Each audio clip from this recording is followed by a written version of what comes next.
In this special episode, I speak to my friend and medical colleague, Dr. Samir Shaheen-Hussain, author of the book Fighting for a Hand to Hold, Confronting Medical Colonialism Against Indigenous Children in Canada. His book is a powerful example of solidarity and truth-telling in medicine. Of note, this episode was recorded before the horrific Kamloops residential school burial site exposure and before the release of the public inquiry into the death of Indigenous patient, woman, and mother, Joyce Echaquan.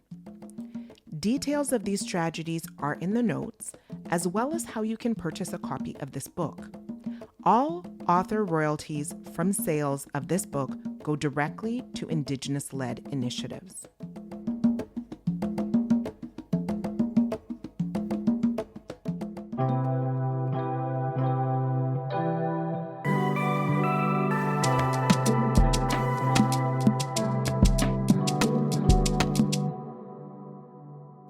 Hi, my name is Dr.O, and welcome to my podcast, Race, Health, and Happiness.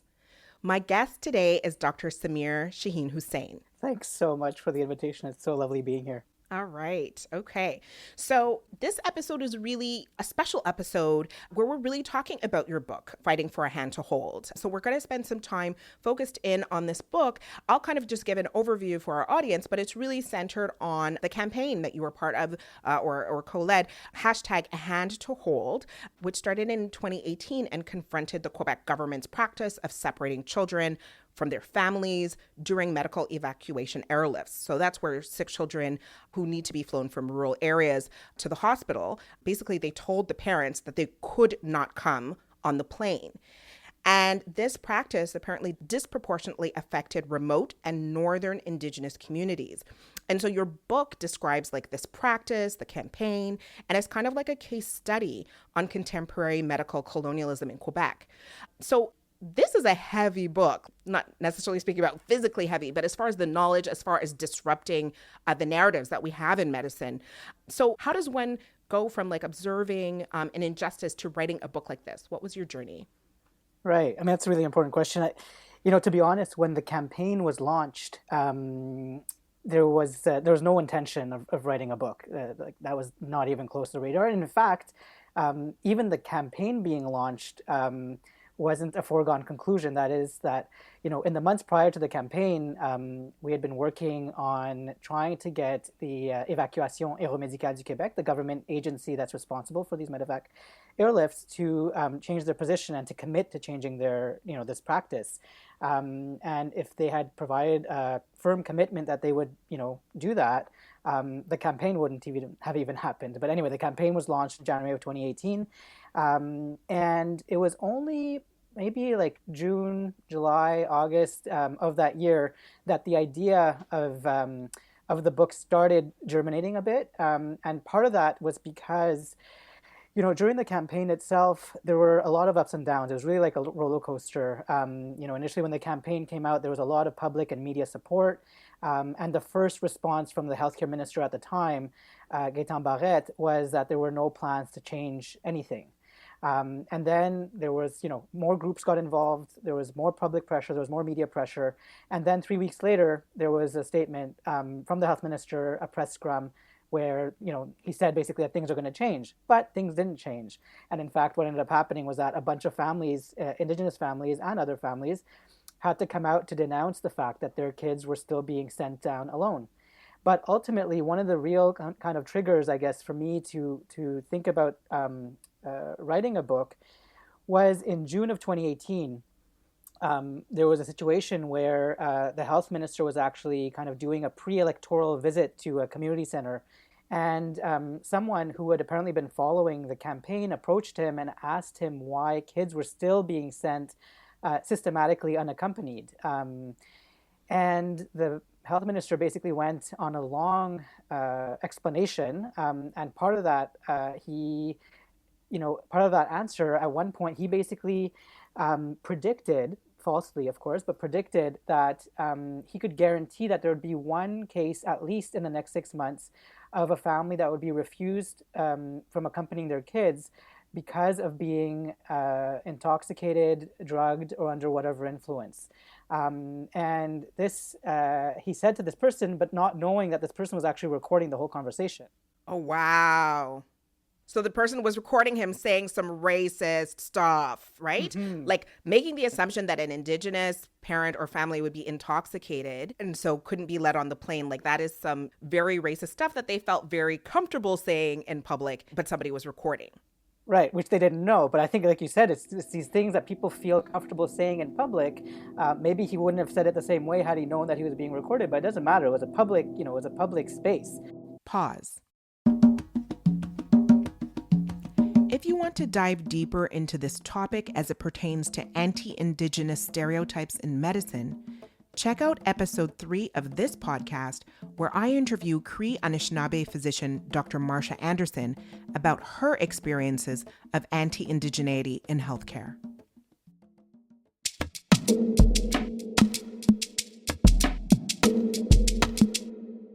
And so he said this, and this person recording, it's phenomenal foresight, I guess, that this person had, but ended up, leaking the recording to the media, and it caused a huge furor. But what was really jarring for me was that, Indigenous communities, leaders, activists, politicians, came out to denounce what was said, and they called for his resignation. But that call for resignation, I felt like, was not taken up in settler society. So even though, mainstream media did denounce what happened, and people in the public did denounce the statements, the health minister stayed in place up until the end of his term.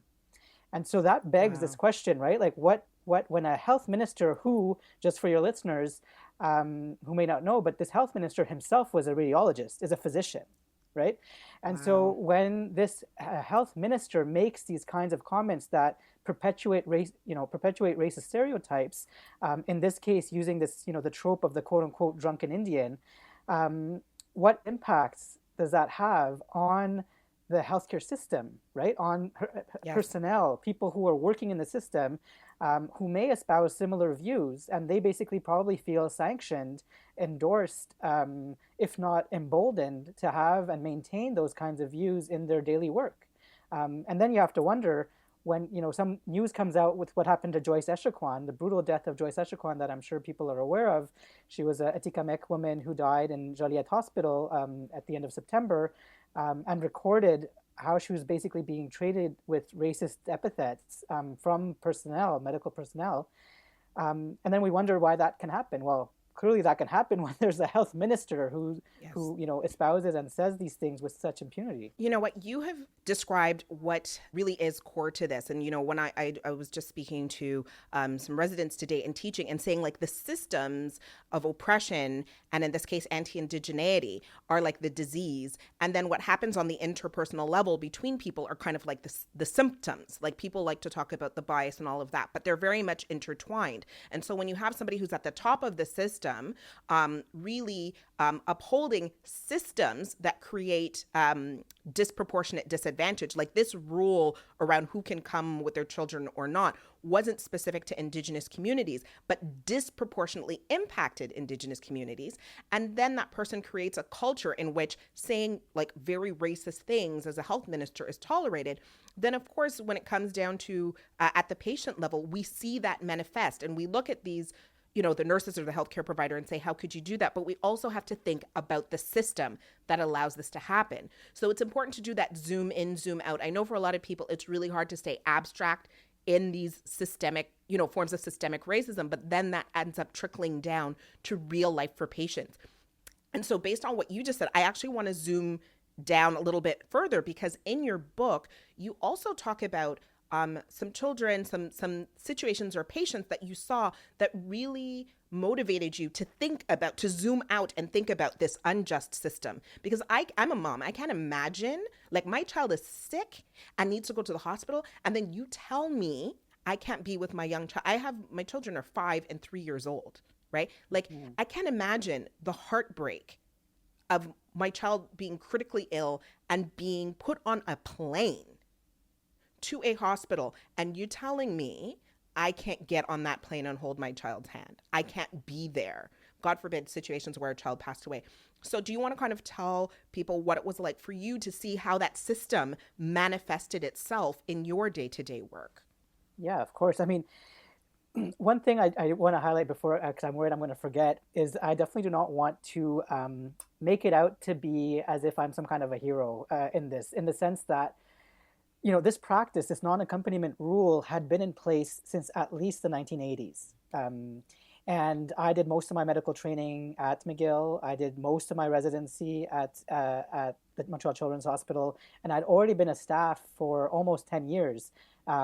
When in the summer of 2017, there were these two kids, basically, and I talk about this in the book. There were two kids that were transferred down from Nunavik, which is northern Quebec, Inuit communities. And so these two kids were sent down, separated by a span of a few weeks.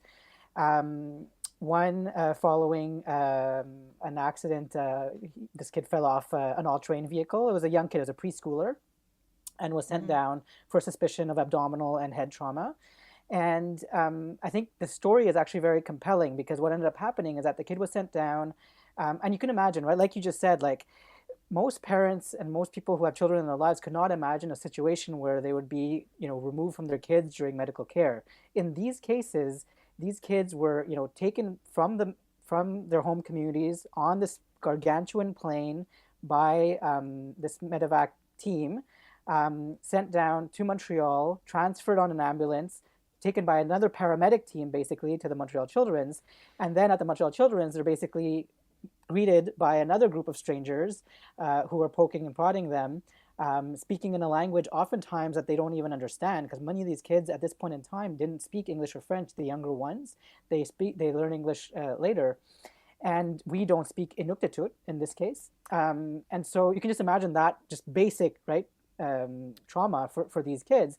And then clinically, it was just very difficult. And so in this particular case, for this preschooler, clinically, I was a trauma team leader. I was working as the head of the Emerge that day, and clinically, the kid was stable. Everything was relatively reassuring. But then all of a sudden, at one point, the kid started crying, and then for us, the question ends up becoming, is the kid crying because he has a headache, he's confused, there's some pain that he's not able to express. Right, like is there a medical emergency, or is this child sad and this child doesn't speak English or French and is in the trauma, in the Emerge? Oh my goodness. Totally, okay. Exactly. And so then for us, it was kind of like a question of like reevaluating. We have to step back and be like, okay, let's look at this from the top, blah, blah, blah.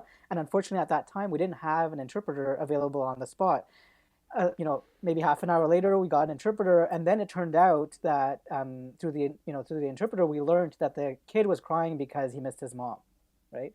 Yes, which is heartbreaking. He's a child, and it's right. heartbreaking. Of course, because any child would miss their mom in a strange space like a cold emergency department. Right, and so this is the question. Like, we were basically ultimately what it ended up being is that we were, essentially inflicting trauma on these kids, right, by perpetuating this system. And of course, as a pediatrician, we're supposed to be defending these kids. That's our goal, is to make sure that they're healthy and that they're safe and they're cared for.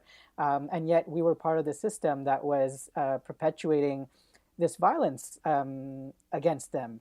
And maybe it's kind of best said by this a former pediatric resident, actually, who used to work at the Children's, who's now in Ottawa. And she had gotten in touch a few weeks after the campaign was launched, and was very supportive. And she basically commented in an email to me that she'd been involved in so many of these cases of these kids being sent alone, and the parents are only able to join them like days later in certain cases, because of the problems with commercial flights and delays and stuff like that. And the quote that I've retained, she basically wrote something to the effect of, we knew it was the rule, we knew it was awful, and yet we just kept going, right?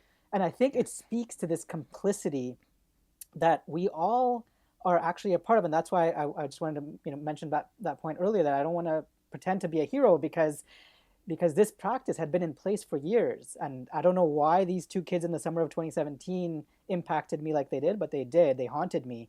And then I decided to, finally look into things. But up until then, I also was complicit in this, because I'd also been involved in dozens of cases like this in the past, if not hundreds, where these kids were sent alone. And I kind of didn't bat an eye. I just said, oh, that's just the way it is, right? That's just the way it is. And that's the problem with things like systemic racism, is that people just accept status quo the way it is. And that's what happened in the past. We look to the past and say, oh, how did residential schools exist, or how did slavery exist? But people were born into those things being the status quo. And people with power didn't, it takes people to say, wait a minute, just because this is the way it is not the way it should be, is not what is just. And there is a legacy here in Canada of this type of removal of children from Inuit homes and Indigenous homes. Can you speak to that? Because we can't just take this in isolation in and of itself. It disproportionately affected Indigenous, and in particular Inuit communities, but also affected like white rural communities. But the impact is triggering if you look at from an intergenerational or historical lens. Can you kind of speak to that? Yeah, I mean, you nailed it right on, right? Like the reason these kids were impacted disproportionately, was several. Part of it has to do with social determinants of health, structural determinants of health, in the sense that a lot of these kids needed to be transferred because, the kids in northern Quebec, for example, there's clear epidemiology, and there's clear data that shows how they're, more likely to have respiratory illnesses, injuries. And those themselves are a result of structural determinants of health that we can talk about as well, right? And colonialism, including colonialism. Yes, of course, exactly. Well, we have lots of international listeners, so I'm just painting the picture excellent. Fully. Yes, right. Yeah. Thank you. And so exactly. So that's why these kids were more likely to be transferred, and that's partly why they were disproportionately impacted, because those histories, including how they impacted colonial policies that then trickle down to things like housing, education, health, right, have significant impacts. But to speak more directly to what you're asking, when we look at the medevac situation in particular, just that, I mean, there's all kinds of histories that we know, like residential schools, like you mentioned. We know the reality of the 60s scoop, where, Indigenous children are disproportionately, have been and continue to be disproportionately represented in child welfare services and are forcibly removed from their families and communities historically. Pause. I don't want us to just glaze over the 60s scoop. For those who don't know, the 60s scoop refers to the era from the 1960s to the 1980s when child welfare authorities scooped up Indigenous babies and children and adopted them out to non-Indigenous families within and outside of Canada.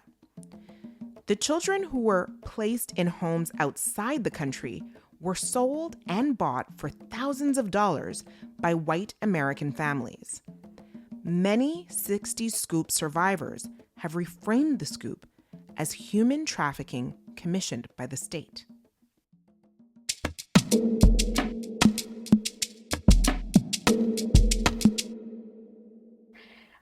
But when we look just at medevacs, if you go back to like the 1940s, 50s, and 60s, there was a mass evacuation campaign in the context of tuberculosis epidemics in Nunavik and in Nunavut, where people were basically, brought onto this ship called the CD Howe.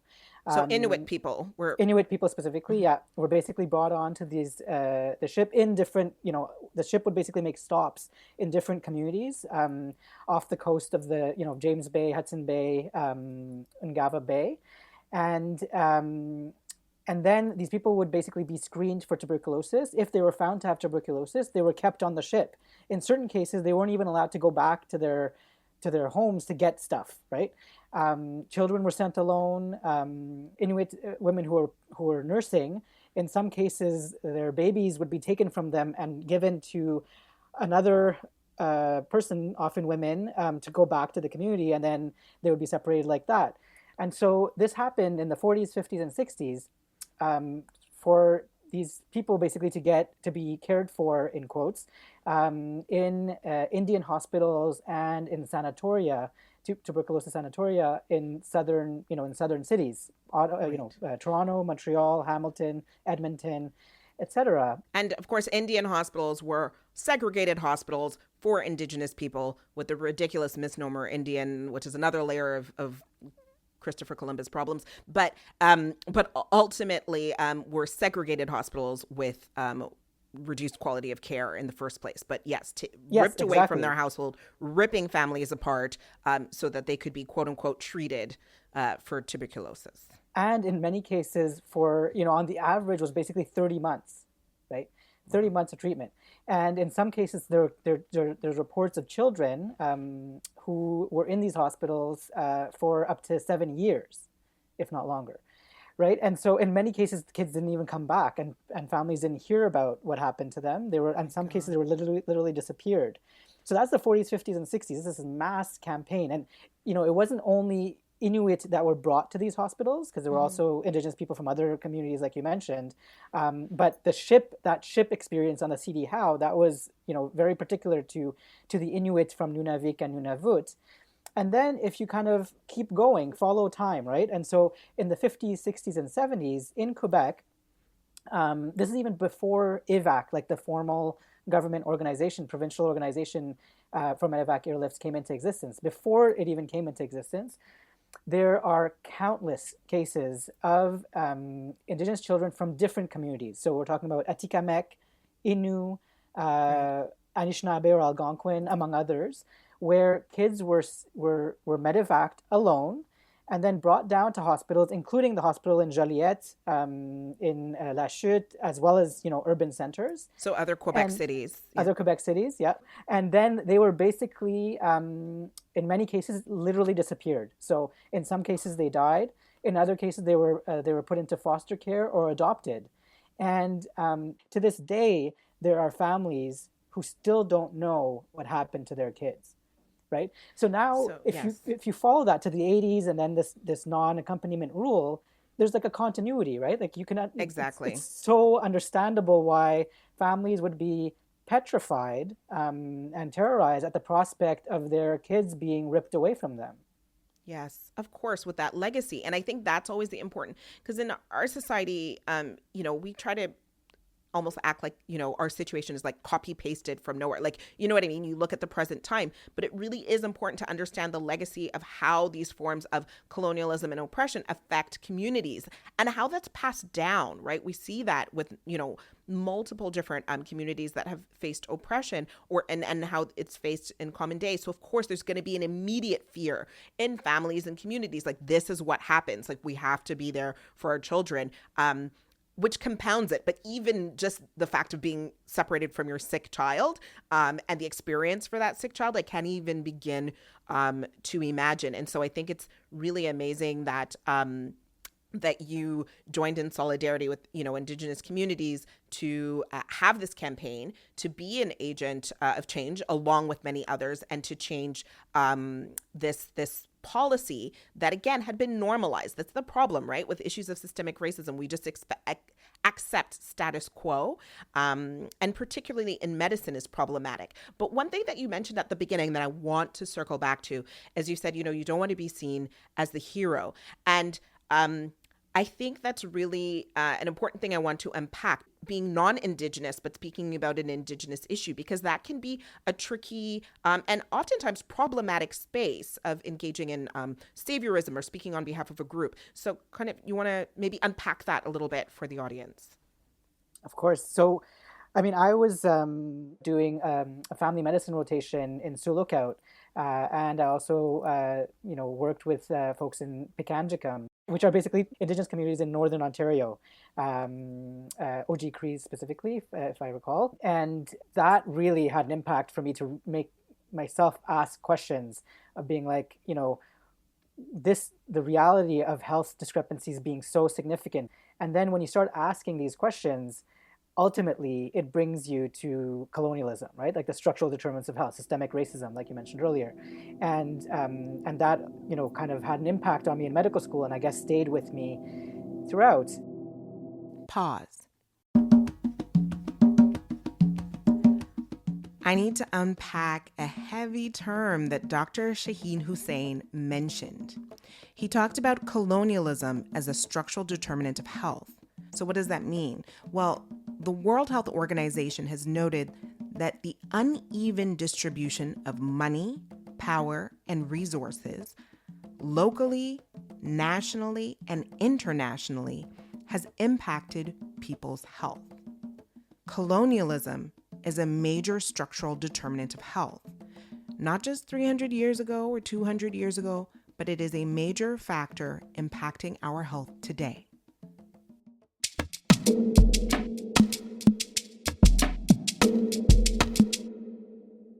And so ultimately, to get back to your, the point that you raise, there's a fine line that we tread, or that we tread when we're doing solidarity work. And in the context of the book specifically, I really had to think about it, because I did not want to be in a situation where I'm speaking on behalf of Indigenous children or their communities or their stories. But what I felt, I ended up going ahead with the book in the end for two reasons. One was because I felt like I kind of owed it to these kids, many of whom I'd taken care of and many of whom I'd read about in my research. Yeah. And I kind of felt like I owed it to them to push this farther, to make sure that future generations don't have to deal with this. But I think the way I was able to reconcile myself with the idea of addressing the topics I address is that I position myself as someone who's working in the medical system. I'm a pediatrician, I'm a pediatric emergency physician. And so what I felt was important was not as much telling the stories of Indigenous communities, even though I do try to center it and keep those realities as core and honor those histories.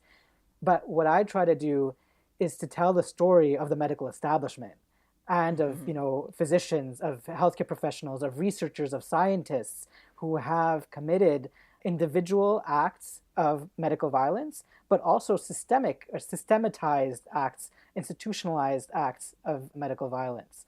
And that, I feel like, has not really been done in the Canadian context yet, especially for your listeners, I guess, outside of the country. Canada often has this, veneer of exceptionalism, of being this great, multicultural country where utopia almost, right. Yes, it's multicultural, yes. And that's just not true. That's just not true if obviously for Indigenous folks. It's not true for different, Black and African communities. It's not true for migrants. It's not true for all kinds of different communities. Obviously, it's a veneer. But it's empty. And I felt like, talking about the medical establishment in the Canadian context is even more important, because the medical establishment is often thought to be either neutral or benevolent, right? Yes. And one of my points is actually to root it firmly in the colonial project, in the project, the European kind of perception or elaboration of racial hierarchies, because that's actually how the medical establishment was developed. That's the crucible in which it grew. And so, yes. So that I felt was really important to do. And I felt like I was in a position to be able to do that as a member of that medical establishment, essentially. Yeah. And so I think that's so important, like disrupting that narrative, understanding your privilege as a physician, being cognizant of your privilege as somebody who has not had the experience of Indigenous communities here, but working in solidarity with and leveraging that, but also understanding your positionality.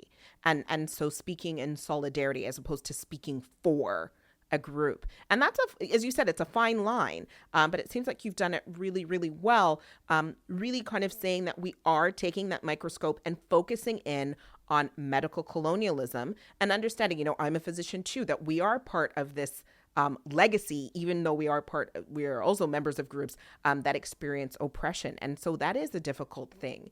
But I think it's really important. And so your campaign, not your campaign, but the campaign that you all engaged in, the hashtag A Hand to Hold campaign, was successful, and along with many other actors, in making sure that this practice did not go on any further.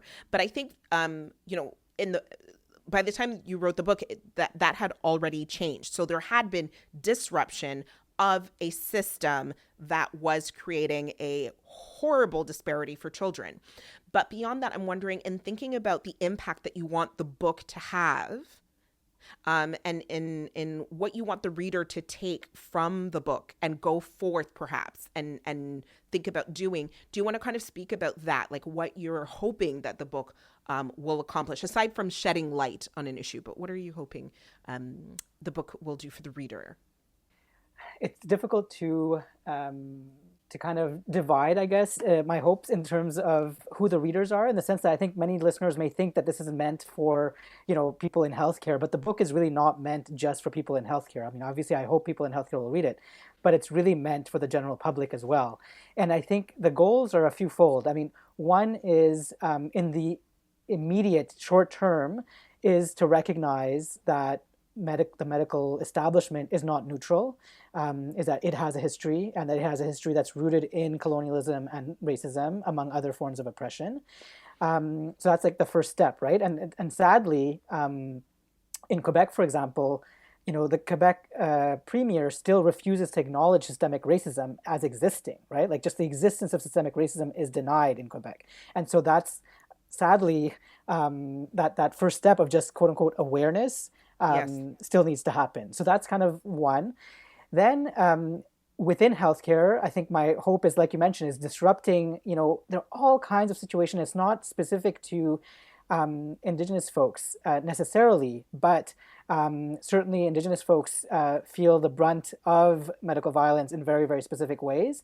And one of the points I try to get across is that if we actually try in the healthcare context, for example, by adopting something like cultural safety, right, which is historically an initiative that comes from, among others, Maori nurse in New Zealand, right, who Yes. basically saw cultural safety as being a way of flipping the tables, in a certain sense, of forcing healthcare providers to recognize their power and their privilege, and figuring out ways to share power and redistribute privilege, right? Yes. And very, very explicitly recognizing colonialism and imposed cycles of poverty.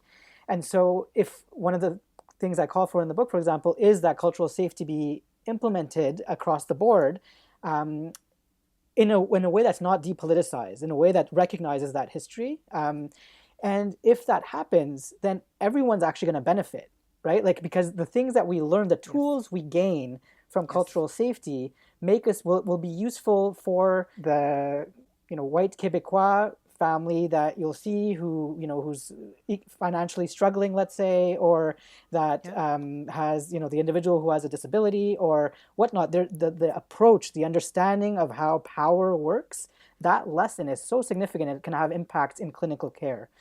But beyond that, ultimately, I actually make a call for people to go beyond the walls of our institutions, and there are very tangible reasons for this. One is that the campaign was quote unquote successful, but I'm convinced, and I say this very openly in the book, that it would not have been successful were it not for the fact that over the last 20 to 30 years, if there weren't Indigenous self-determination movements that had been pushing on all kinds of issues, Yes. the whole political terrain would not have shifted. So, I use 1990 for two reasons. One is, as we mentioned earlier, 1990 was the Oka crisis, the siege of Kanasitage, and that had huge impacts for Indigenous communities across the country. It also led to the Royal Commission on Aboriginal Peoples, for example, and their report in 1996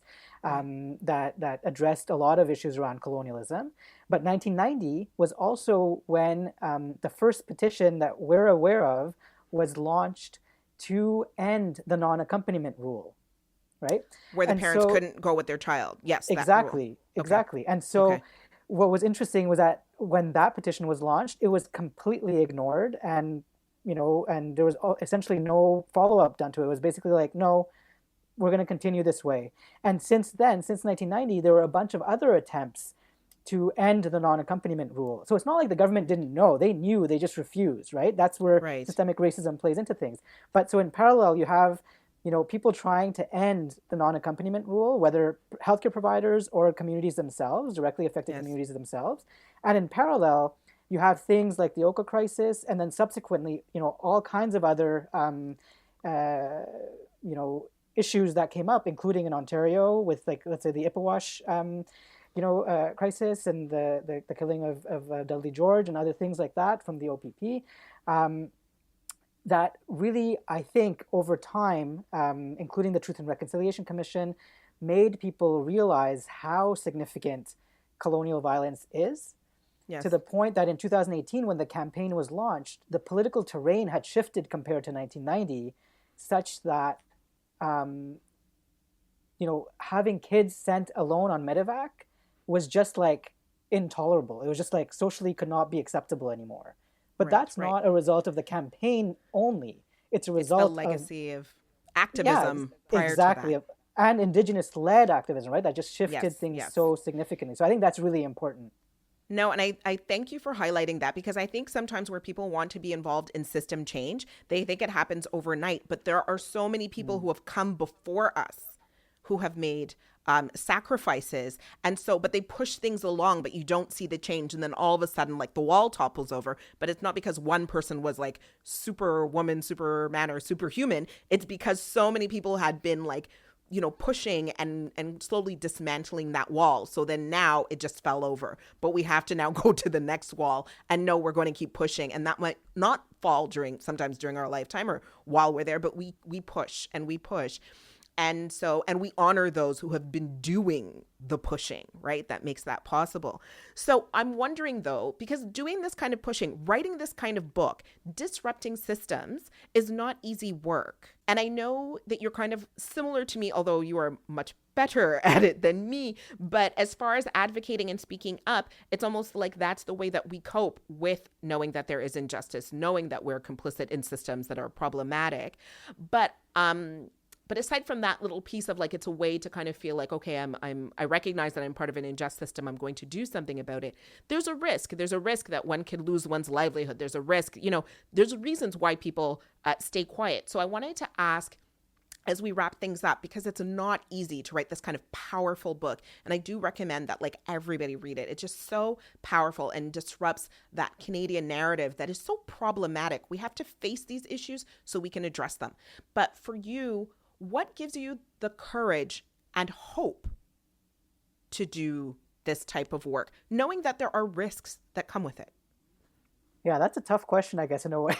I mean, there's a few things, I guess. One is, there's this line, I think it's actually from Arundhati Roy, who'd written something to the effect of, once you see injustice, you can't unsee it. Mm-hmm.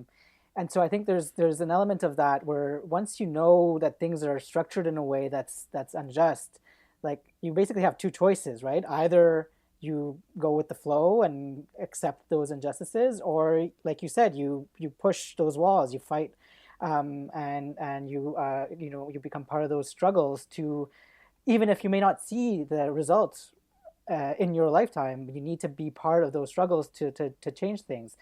And so I think in terms of hope and courage, I have to say a lot of it comes from what you alluded to earlier is that people have done this work in the past under way more austere and dangerous conditions than me writing a book, for example, right? Like where literally people's lives are at stake. And yes. When I was in medical school, a lot of the education I didn't get, I got on my own by like reading and watching documentaries and talking to people. And a lot of movements from whether it was things like the American Indian movement or Black Power movements in the U.S., they were very inspiring to me. And reading about those movements and individuals involved with those movements gives you breaks a sense of isolation through time, right? Because even though I can't sit down and have a chat with some of these people,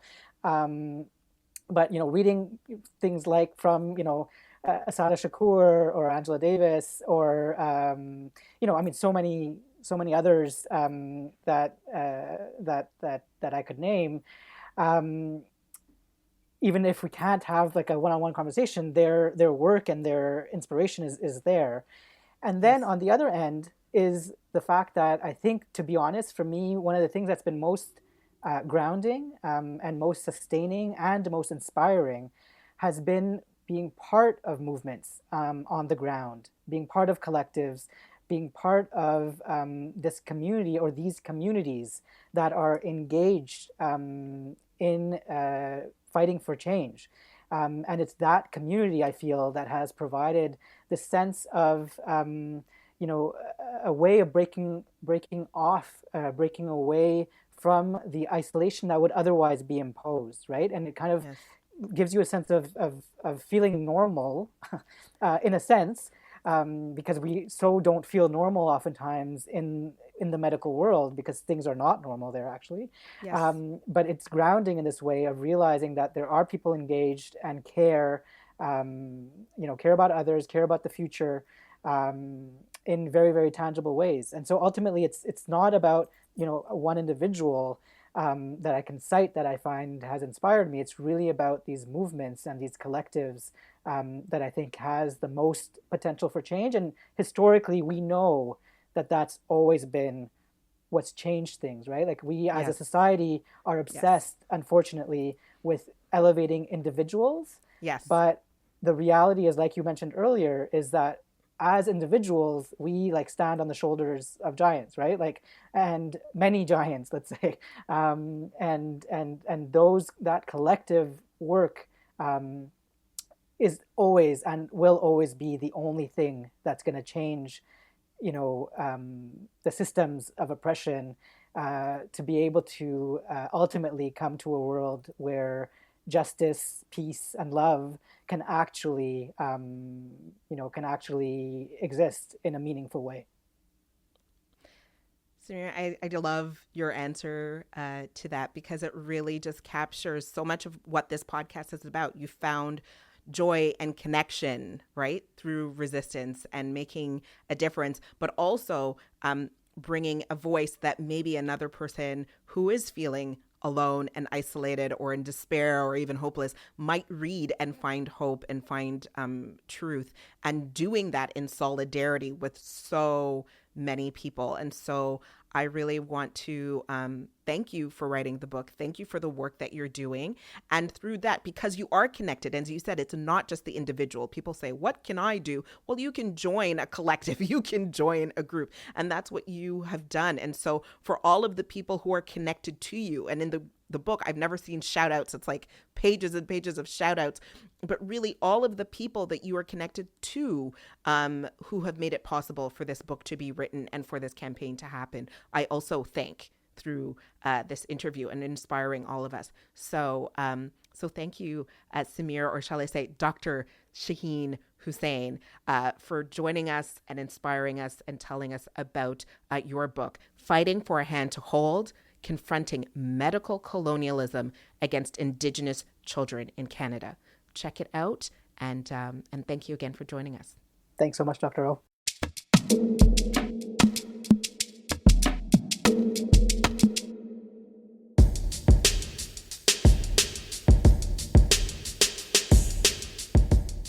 The Race, Health, and Happiness podcast was created by Dr.O Norum, and she's our host. The show is produced, edited, and engineered by yours truly, Dr. Carl Cabasel. Our technical producer is Obadiah George.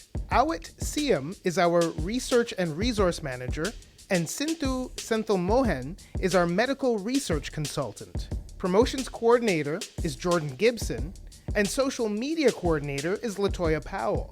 Javiera Gutierrez Duran is our logistics coordinator, and JL Joseph is our production intern. The RHH theme song, it's composed and performed by Gold Keys, and graphic design for the podcast is handled by Veronica Ng. Do you have questions, feedback, ideas to share? We'd love to hear from you. You can connect with us on Instagram and Twitter at RaceHealth&Happy. Our website is RaceHealth&Happiness.com. Thank you for listening to Race, Health, and Happiness, and please subscribe to us anywhere you get your favorite podcasts. I'm Dr. Carl Cabasel, and we'll talk with you soon.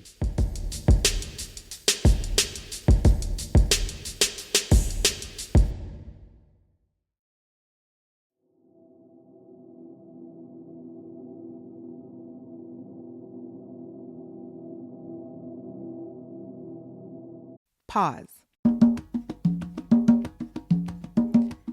So this whole time I've been saying Inuit people. The word Inuit means the people in Inuktitut.